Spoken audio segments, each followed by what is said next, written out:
So if your business requires moving money around, there's a good chance Plaid Transfer can help. You can use Transfer to send money to your users, often instantly with real-time payments, or you can pull funds from users, which is useful for, say, receiving loan payments, account funding, e-commerce, or really any situation where you might want to enable pay by bank. Like, say, you're a utility company who wants their customers to pay their bills with their bank account instead of using a credit card. That's the example that I've got running in this little Transfer Quickstart application.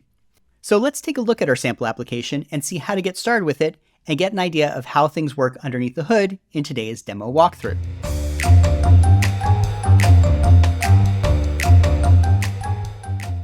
So before we get started, if you want to run the demo along with me, you're going to need a few things. First, you should have Node up and running on your machine. I've got Node 20 on my laptop, but I've tested this as far back as 16, and that seems to work just fine. Also, you'll need to have access to Transfer, at least in Sandbox. Now, if you have a relatively new account, you should have access to Transfer already. If your account is older, you'll probably need to reach out to Plaid support and ask them to enable it for you. And unfortunately, I haven't really found a good way of checking whether or not you have access beyond just like make me an API call and seeing if it works or not. So I guess we can find out together. But like I said, if you don't have access to Transfer in Sandbox, fixing it is pretty easy. Just reach out to Plaid support and they can enable it for you. Now, you don't need to start applying for Transfer in production until you're a few weeks out from accepting payments for real. That's a process that involves a lot of forms and paperwork and tax records, which honestly is a little overkill for running a demo. And finally, you should be interested in receiving money directly from your users. I mean, I certainly would be, but there are two main use cases for using Transfer. One is receiving money and the other is sending money. And so while this demo doesn't cover the sending money to your customer's case, the code is kind of similar, so maybe you want to keep watching even if that's what you're doing. So the first thing I'm going to do is get this quick start demo up and running on my local machine. Feel free to follow along if you want, or just watch if you feel like taking it easy. It's fine. I'll do all the work, whatever. So I'm going to go ahead and visit the Transfer Quick Start repo over in Plaid's GitHub directory, and the link should be available in the description below.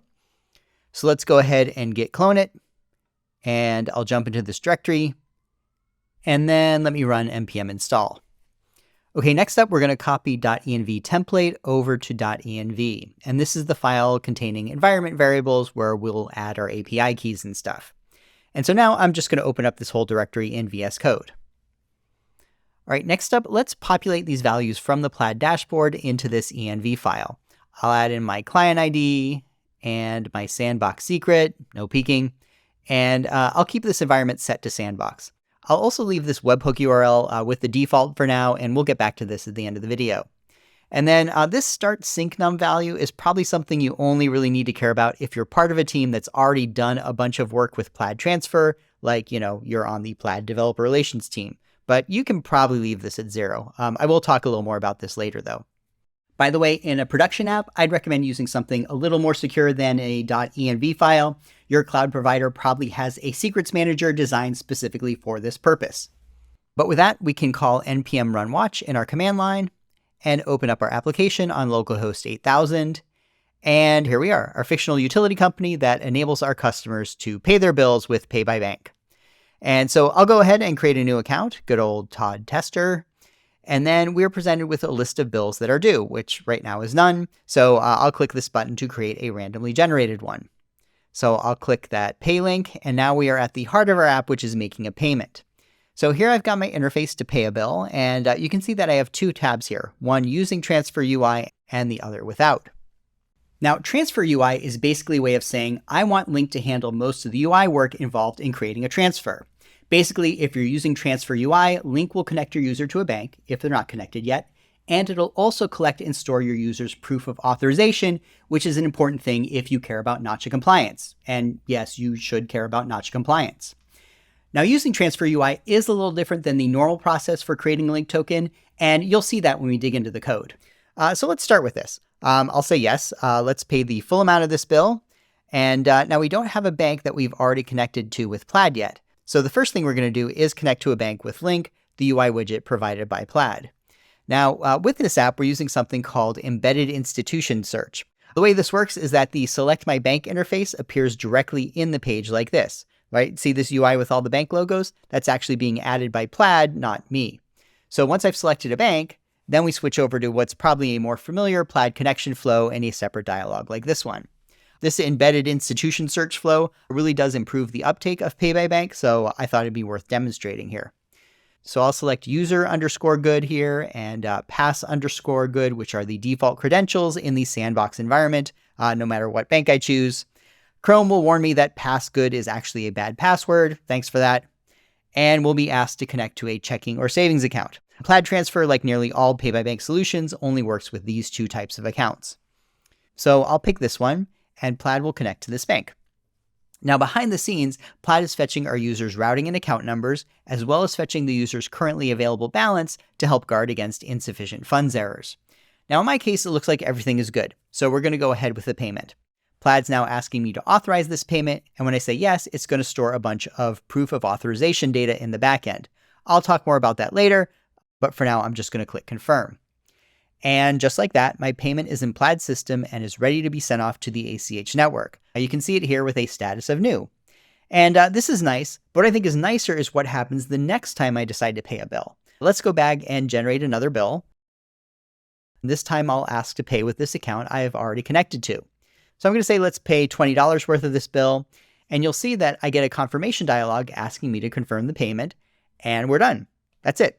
Plaid recorded all the proof of authorization info that we'll need to stay NACHA compliant. It used all the Pay by Bank info we collected earlier, and this payment is also in Plaid's system ready to be sent off.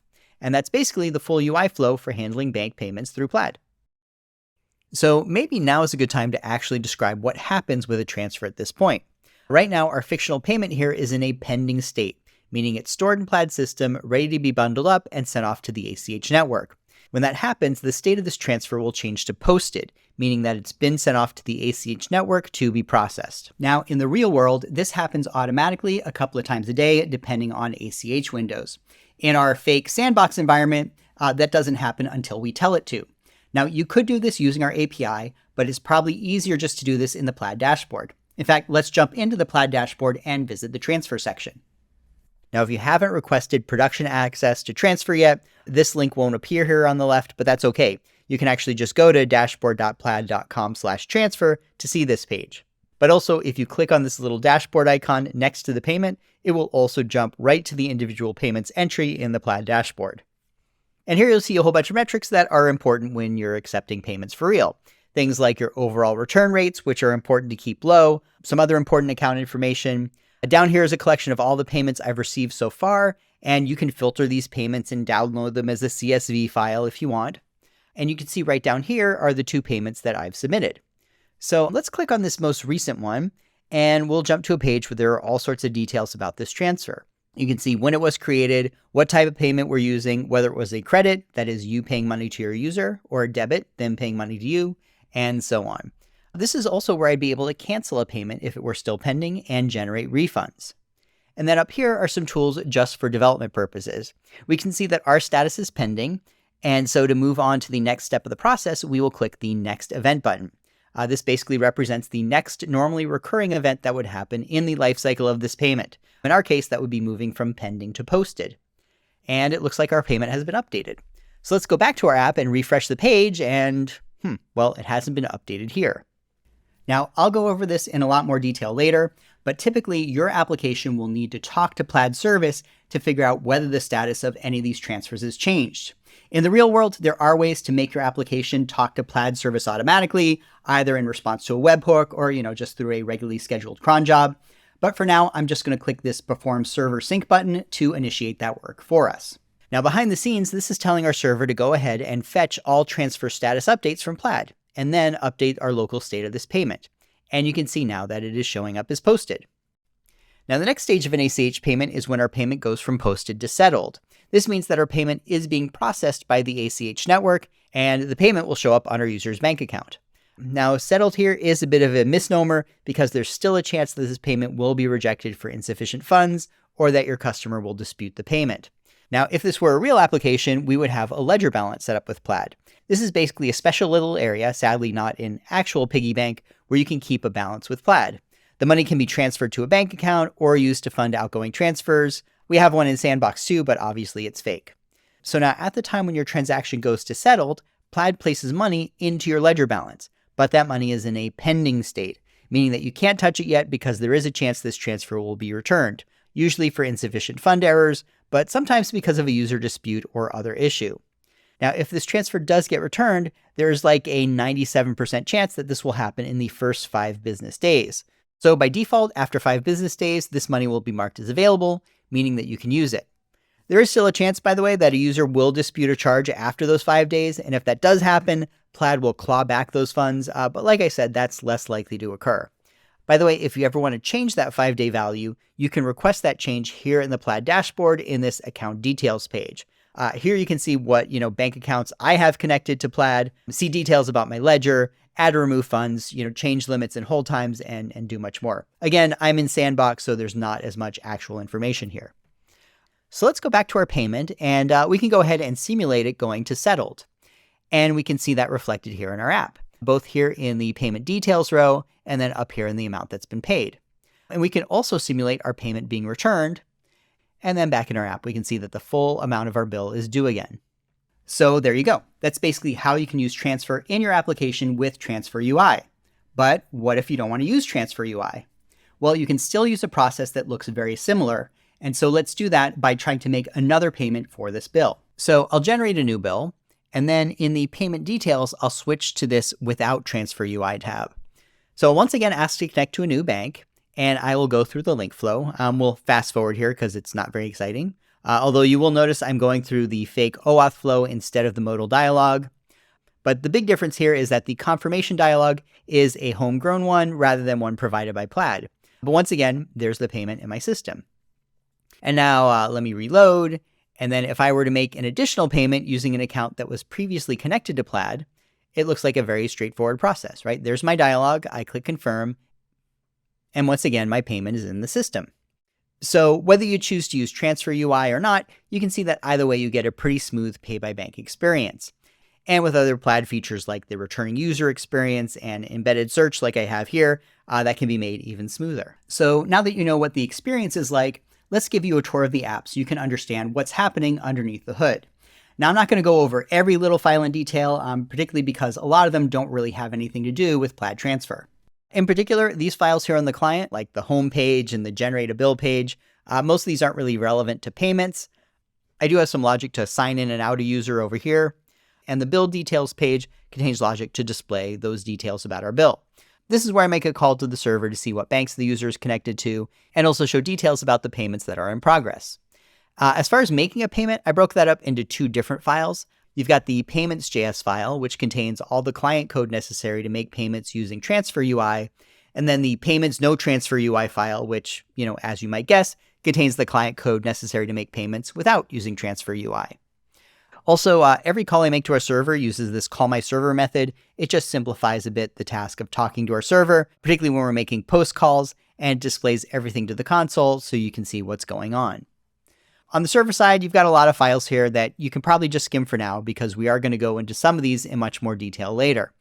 We've got this DB file here, which talks to our database and runs SQL queries. Again, you're probably using some kind of ORM to manage this in a real application, so maybe don't worry too much about the implementation here.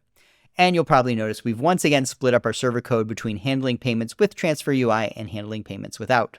So let's talk about the first part of the app where I do want to look at the code, using Link's Transfer UI to make a payment.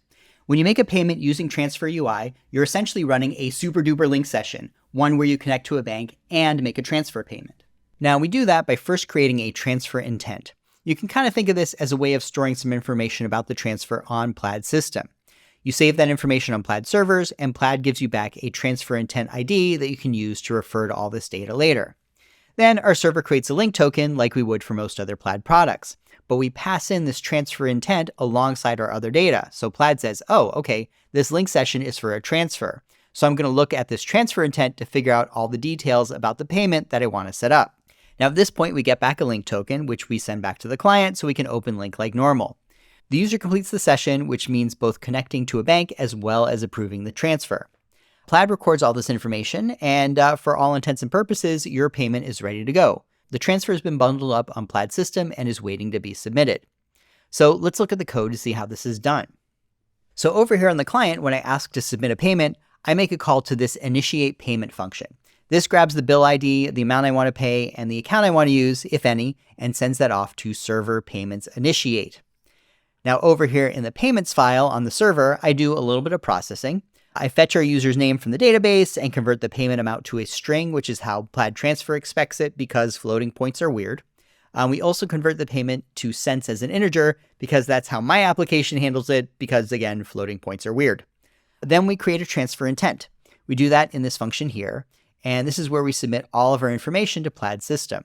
Our mode here is payment, meaning that it's going from the end user to us. If it were going the other way, it would be a credit. We include the legal name of our user. That's required by the ACH network. And ideally, you should include as much other information as you can to help reduce the chance of fraud. We have the amount, which is a string, and a description, which is a very short text string. The ACH class we're going to use here should probably be web to represent this payment, but this value is one that customers sometimes get wrong. In fact, you can see that when I recorded this, it was set to like PPD, which I guess is wrong. And this is something that the Nacha folks care about getting right. So definitely check the documentation and talk to your Plaid representative to make sure you are using the right value here. Here we've got our currency code in our network. Network here for payments is either going to be ACH, which is slower but cheaper, or same-day ACH, which is faster but slightly more expensive. Most customers prefer to use same-day ACH, but it's your call. This value could also be RTP, which is for instant real-time payments, but that's currently only available for credits. That is cases where you're paying your customers, not the other way around. We can add metadata, and this is where you'd probably want to store information that's relevant to you, the app developer. In our case, we're including the ID of the bill that this payment is for, but other metadata you might want to include is a customer ID or any other internal ID that you're using to track this payment. And then finally, we'll include the account ID field if it exists. If we leave it off, that's a sign that there is no existing bank account we want to use, so Plaid will ask the user to connect to a new one. So we send all that off to Plaid's transfer intent create endpoint, and we get back the ID of the intent. So once that's all done, we'll go back to the code for our initiate endpoint, where I enter this payment into our local database using this call here. And now I can go ahead and create a link token. So in this call to create a link token, you can see the data that we're going to send off to Plaid. Once again, we have information about your user, including their user ID. This is really for your benefit so that if a user complains about their issue, you can search the logs based on their ID. Always helpful. We're listing transfer as the product we want to use. And here we're passing along the intent ID that contains all the details about the transfer we listed earlier. We're specifying our language, country code, which has to be US only at the moment, and a webhook URI we can use to receive updates about this transfer. And then if the user asks to use an existing account, we'll need to retrieve the access token associated with that account so we can send that off to Plaid. And I'll explain how we get this information in a bit. And then we send all that off to link token create, and we get back a link token. We send the token and the transfer intent ID back to our client. And then back at our client, we define a success callback. I'll get back to this in a minute too, so don't worry about it for now. And then we call this function here, which starts up link, passing along our link token and our success handler. Actually, you can see I have two different functions to start link. If the user hasn't selected an account to use, I'm calling my start embedded link method, which will tell link to start up with that embedded institution search right in the page. Otherwise, we know we can skip the whole process of connecting to a bank, and I only need link to confirm the transfer, which means I can start it off in a modal dialog like this. And if you've ever run link using Plaid's JavaScript library before, this should look pretty familiar. We call Plaid create, which essentially creates a link session where we pass in the link token, which is what we got from our server.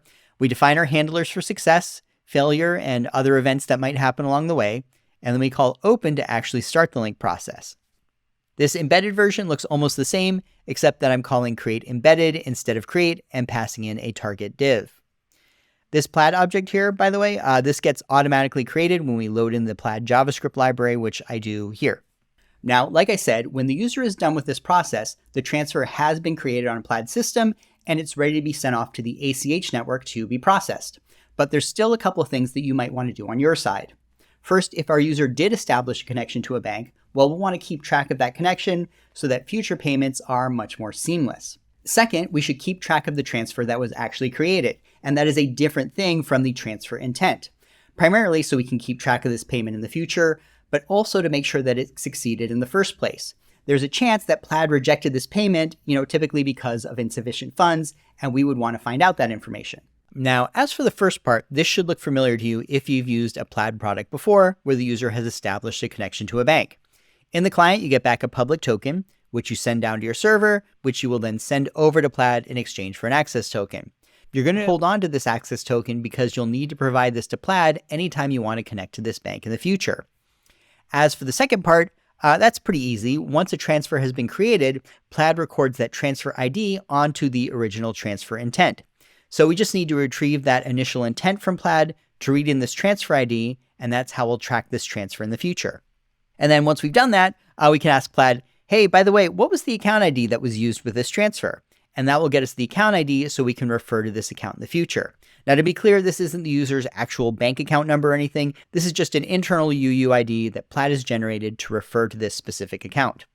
So let's look at how we accomplish all that. First up, let's revisit the success handler on the client that I kind of glossed over earlier. So first off, if the user was asking to connect to a new account, I take the public token and I call this exchange public token function where I send it down to our server in exchange for an access token. That happens here on our server's tokens.js file. And here you can see we're making the Plaid call to exchange our public token for an access token. Plaid refers to these connections, by the way, as items, which is why I'm saving this data with an add item call to our database. Now that I have an access token and an item ID, I can get more information about the bank. Like here, I'm getting the name of the bank, and here I'm getting the name and UUID of the accounts that are associated with this bank and storing those in our database.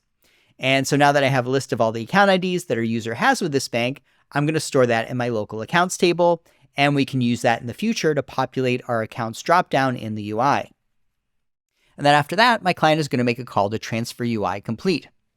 And here we're making a call to transfer intent get, where we ask Plaid to send us updated info about the transfer intent that we created earlier. For instance, we can see if our transfer was approved or rejected with this authorization decision, as well as the ID of the transfer that was created if it was approved. That's important because that's how we'll refer to this transfer in the future. And this call here is just adding more info about our transfer to our database. And then we can check and see if our original transfer intent had no account ID value, that is, it was null because the user wanted to connect to a new account. We can fetch the transfer by calling transfer get, and we can see what the account ID actually was. And this should match up with one of those account IDs that I fetched earlier and stored in our database. So the transfer has been created, and we are now tracking the transfer in our system, as well as any banks that the user is connected with. And then on the client, we can just do a little refresh to update our UI with all that information. And that's where we get our pending payment data, as well as the updated list of banks in our dropdown selector. And that means in the future, when our user asks to create another transfer, we can have them choose from one of those accounts that they've already connected with. And when that does happen, we see that here in our server code when we create a transfer intent. This time, our transfer intent's account ID is now populated with an actual account ID. Now, you might be like, well, wait a minute. If all I need to do is send down an account ID, could some enterprising hacker start stealing the account IDs from other users and start making payments from other people's accounts? And the answer here is no, you can't. And the reason you can't is here when we're creating a link token. This time around, when we create a link token and realize that you're using a pre-existing account ID, we're also fetching the access token associated with this financial institution that the user is connected to. Remember, this access token is basically our app's way of proving to Plaid that we are authorized to access this user's financial institution. That's why you should treat this access token with the same kind of security that you would, say, a user's password. Like console logging it like this, that's probably a terrible idea in production. As for the account ID, which remember is Plaid's internal identifier for this particular account, not the user's actual account number, it's less sensitive, which is why I had populated it on the client. But if you want to add another layer of abstraction for security reasons, I certainly wouldn't stop you. So we've made 2 payments now on our system. And, just to keep things interesting, I'm going to head on over to the Plaid dashboard and mark this one as posted. And actually, let's mark this other one as posted and then returned. Now, how are we going to have our app know about these changes to our payments? Well, the Plaid API does have endpoints that you can call to see the status of a transfer if you need to. For instance, transfer get will get information about a transfer, including its latest status. But does that mean you're going to need to continually ping our service for updates to all of your transfers? Well, you probably don't want to do that. Instead, anytime a transfer is created or given a new status, that's associated with a new event in Plaid's system. And that event will have a unique auto-incrementing integer as its event ID. In our case, for instance, there was an event when our first transfer was put into a pending state. And then there was a second event when our second transfer was created and put into a pending state. A third when our first transfer was put into a posted state. And then a fourth and a fifth when that second transfer went from pending to posted and then posted to returned. And so the nice thing about these events having simple auto-incrementing event IDs is that it's really easy to make sure you process each one of these in the order that they were generated without missing any. And we do that with the transfer event sync endpoint. You pass that in with an optional after ID argument, and it will give you every event in its system after that ID. And then once you're done processing these events, you just keep track of the ID of that last event and then send that over next time as the value of that after ID. And that's how we can stay current with the state of each of our transfers in the code. So when I click the sync events button, that just makes a call here in our server where I'm calling the sync payment data function. So let's look at that because that one's interesting. Now, the first thing we're going to do here is start with a last sync number. That is, figure out that last event we synced. Now, if we store it in the database, we can use that. Otherwise, we grab the value from the environment variable. Like I said, for most of you, this will be 0, at least the first time you run this app. But if you're working on a team with a lot of engineers who all might be playing around with transfer payments, there might be a lot of these events already. So I just added this option to start at a later number if you want. And then what we do is we fetch these in batches. I'll call transfer event sync with the latest after ID and a count of 20, meaning I'm going to ask for the next 20 events. I sort them in ascending order by their ID just to be safe because I'll be honest, I'm not actually sure if they're guaranteed to arrive in order. So I figure, better safe than sorry. And then I process each event one by one. I also set the last sync num to be the event ID of the event I just processed. So once that's done, I check to see if this data has a has more flag. If it does, it means there are more pending events waited to be synced. If so, then I'll request the next batch using my updated last sync num, and we keep going. Finally, when I'm all done, this line here just saves the latest last sync num to our database. So far, so good, but let's look at how we actually process these events. So the first thing I'll do is take a look at the transfer ID and make sure it corresponds to an existing payment in our system. In a production app, it would be pretty unusual for this not to match, and you'd probably want to raise this as an issue to look at. But in Sandbox, if you're building multiple sample apps or if multiple engineers building lots of apps with the same team account, this could happen quite a bit. So in my case, we just ignore it. And then typically these events usually consist of a payments event status changing from, pending to posted, posted to settled, settled to returned, and so on. If the event status is a failure state, we'll also usually get some kind of explanation as to why, so we'll want to record all that. I have a little sanity check here to make sure that a payment is going from a state I expect to another state I expect. You can't have a payment go from posted to pending, for instance. To be clear, Plaid's API is not going to give you events that happen this way. But, if, say, our call to process events had crashed earlier and we end up reprocessing some events we've handled already, that's how you could get into this state. So again, if it does, I'll make a note of that and then I'll skip the event. Otherwise, I'll go ahead and call this update payment status function, passing along the new status. In here, I update that status in our database, recording any error messages, if any, and then I figured this might be a good time to recalculate the status of our bill. Oh, and I guess we don't need this to do here. It's already done. I'll remove it.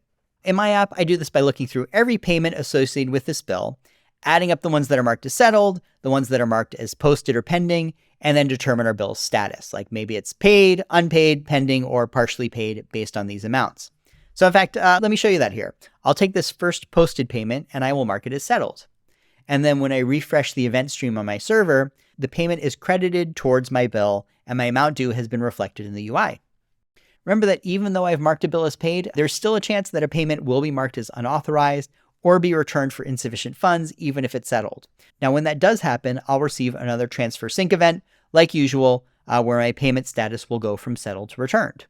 Now, at this point, you might be like, well, if that's the case, when can I know for sure that a payment is complete? And honestly, with the ACH network, you really can't. It's kind of a no news is good news situation. Just know that the large majority of ACH returns happen because of insufficient funds. And Plaid, by default, does a balance check at the time of the transfer, which will head off a lot of those returns before they happen. But for any NSF issues that do sneak by, nearly all of them happen in the next 5 business days. I mean, in theory, you could get NSF errors after 5 days, but in practice, you probably never will. So once 5 days has passed, you can feel more confident that the transfer is really complete. But again, users can dispute charges for up to 60 days. Now, this happens way less often than those insufficient funds errors, but they do happen. So there you go. We've created a payment, recorded it in our system, and then kept up with the latest status of these payments by using transfer event sync. So now let me show you the alternate route you can take if you don't want to use Link's transfer UI, but build your own instead. Like you saw, the process looks quite similar on the front end, but the flow is a bit different. So in the non-transfer UI flow, you can't create a transfer until your user first selects an account that they've connected to your app through Plaid. If they don't have one, the first thing we do is connect your user to a bank using the normal link session that you would use for most Plaid products. And we do that here on the client with the add new account, then start payment call. That is, we make a call here to create a link token. And here on the server, we generate a link token by making a call to link token create, passing along transfer in the products array. We return the link token to the client, where we then start a link session. In our success callback, we exchange our public token for an access token. And when we do exchange our public token for an access token on the server, this little part here in the call that does that, this is a little bit of a hack. I make another call to get all accounts associated with this bank, and then I just arbitrarily return the first one. Now, this does actually work properly if you were to set up your link flow so that your user can only select one account. You do that in the Plaid dashboard in the link customization panel. You would change this value here, make sure you give your link customization flow a name, and then pass that string along here when you're looking to create a link token. Alternatively, you could bring up an intermediary screen where you ask your user which account they want to connect to out of all the depository accounts associated with this financial institution. In my case, I did neither one of these and just returned the first one because, I was lazy. Then in a second little hack, I set the value of my what account did the user select dropdown to match the account ID that gets returned. So once your user has connected their bank to your app using Plaid and they selected an account, we can move on to the next step, which is storing proof of authorization of a transfer. So the first thing I'm going to do here is ask the user to approve this transfer, which I do by displaying this authorization dialog. Now, there are some requirements around what you need to say in this dialog if you're not going to use Plaid's transfer UI. And you can check out the Notcha guidelines online for that. And in my case, I just kind of copied what Plaid did. And then the next thing you need to do is store the fact that the user authorized this transfer. And I do that with this call to the concisely named store proof of authorization necessary for Notcha compliance endpoint. As you can see, it's a bit of a fake call that gives you an idea of some of the information you might need to record for Notcha compliance, like the user's IP address, how we know that our user is who they say they are, how we know this user has access to this account and when we recorded that information, whether this was a one-time or recurring payment, and so on. Again, if you're using Transfer UI, we'll record this information for you. Otherwise, you'll need to record and hold on to this data for at least 2 years. Plaid might also ask you for this data in the case of disputes. And you can check out that link in the code comments for more detail on the kinds of information you would need to store, or you can talk to your Plaid representative for more information. Once that's done, the next thing we're going to do is call this endpoint to authorize and then create a Plaid transfer. This endpoint performs 3 important steps. First, we create a row in our table that we'll use to store this payment information. Next, we'll create a transfer authorization. This is similar to, but not quite the same as creating a transfer intent. I'm once again telling Plaid about the transfer that the user wants to make, passing along all sorts of information about the transfer, like whether we want same-day ACH or not, the account ID, the access token for the bank we're connecting to, and the amount. We also include this item potency key. This is a unique identifier that you should send across to make sure you don't accidentally charge the user twice. In our case, I'm using the unique identifier from our payments table that I created earlier. Plaid will go ahead and authorize this transfer. This typically means that we'll check to see if the user has enough available funds in their account to cover the transfer amount. If we detect that the user doesn't have enough funds, we'll mark this as rejected. Now, I should note that for some banks or some items, Plaid can't perform a balance check. If that happens, we will still approve the transfer, but we'll make a note of that in the decision rationale field. And it'll be up to you to decide how to proceed. For a lot of our customers, they decide to wait a few more days before marking this transfer as truly settled or letting users have access to the funds that they've sent in. We might be changing the way this works though, so check out the documentation for the latest information. For now though, if our status is approved and this decision rationale field is null, we should be good to go. So if it looks like this transfer has been authorized and accepted, I'll go ahead and perform the final step, which is asking Plaid to create a transfer for real, passing in the authorization ID we got back earlier. And we do this in the create transfer after authorization method, where we make a call to the transfer create endpoint. You'll notice I submit a few details that I submitted earlier, like the account ID and the amount. And then most importantly, I pass in the authorization ID, which points to the authorization that I created earlier. What I'll get back is a transfer object. This contains, among other things, an ID, a status, and a failure reason if something has gone wrong. I store that in our database and return it to our client.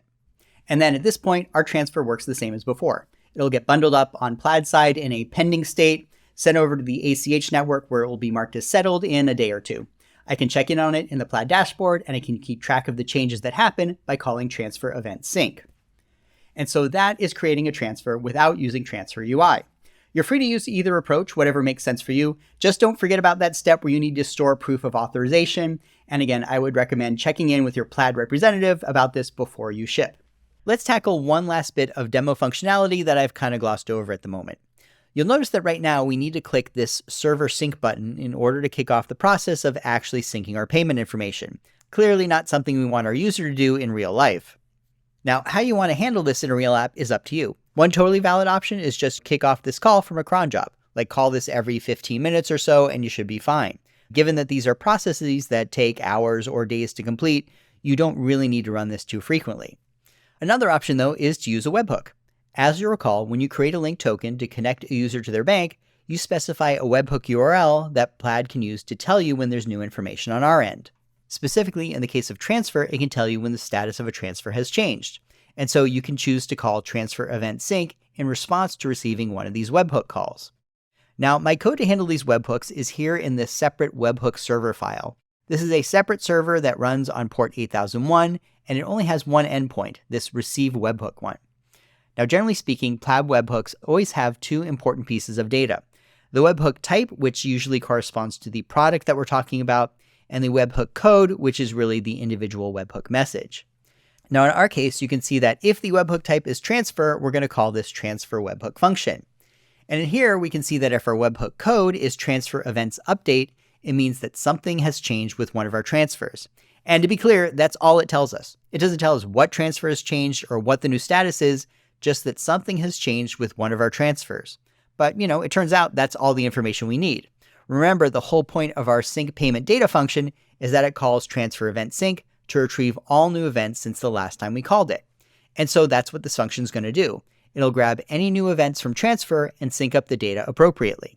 And so if you were in production, this is all you'd need to do to support webhooks. Plaid would send you a webhook automatically as the status of these transfers changes. So when your payment goes from posted to settled, you'll get a webhook. If a payment gets returned or fails, you also get a webhook. But in Sandbox, things work a little differently. Plaid doesn't automatically send you a webhook, even if you're going around changing the status of transfers here in the dashboard. Instead, you're going to have to tell Plaid to send you that webhook. And so that's what my application does. When I click this Send a Webhook button, it's going to run this fire test webhook function on my client here. And that in turn will call this server debug fire webhook call on my server. And that calls the Sandbox transfer fire webhook call in the Plaid API, which will send this transfer events update webhook to any arbitrary URL I specify. And you can see that in here, I'm fetching the URL to use from the env file. So let's get this working. I'm going to use ngrok to open up a tunnel to the outside world that redirects down to localhost 8001. I'll do that by entering ngrok http 8001 in the command line here. And by the way, if you have no idea what I'm doing right now, I might recommend checking out the Plaid webhook video tutorial where I explain webhooks and ngrok in a lot more detail. Anyway, ngrok is telling me that I now have a tunnel set up at this funky looking domain right here. So I'm going to copy and paste this into my env file and keep this /server receive webhook path at the end. So now anything sent to this URL here will end up getting forwarded to my localhost on port 8001. Looks like my server doesn't restart automatically when I change this file, so I'll type rs here to manually tell Nodemon to restart my server. And so now let me make one more payment, and then we'll move this from pending to posted and then to settled. And this time, instead of clicking the perform server sync button, I'm going to click the fire a webhook button. And this has told my server to tell the Plaid API to send a webhook. The webhook is going to get picked up by my little webhook server running on port 8001, which will see that something has changed with the transfer, and so it's calling transfer event sync to fetch the latest changes from our server. I have my client refresh the interface automatically about 1.5 seconds later, and there we go. We can see that this payment is now marked as settled, and my bill has been updated appropriately. Now, I know maybe this seemed a little convoluted because we had to do all that extra work to run in Sandbox, but the actual production code here is pretty simple. And it's worth doing if you want to make sure you're up to date with any changes happening with any of your users' payments. So there you go. That's a quick tour of everything this transfer demo does. both if you decide to use Transfer UI or make a go of it on your own. But I encourage you to give it a try yourself if you haven't been following along. Like, go ahead and download the app, get it up and running, play around with the code a bit, and see if you can get a better understanding of how everything works. And of course, there's a lot more that you can do with Transfer, including adding recurring payments, managing your ledger balance, refunding payments, and lots more. So check out the documentation for all the latest features. Thanks so much for watching. Make sure to subscribe to our YouTube channel for more exciting demo videos like this one, and happy transferring.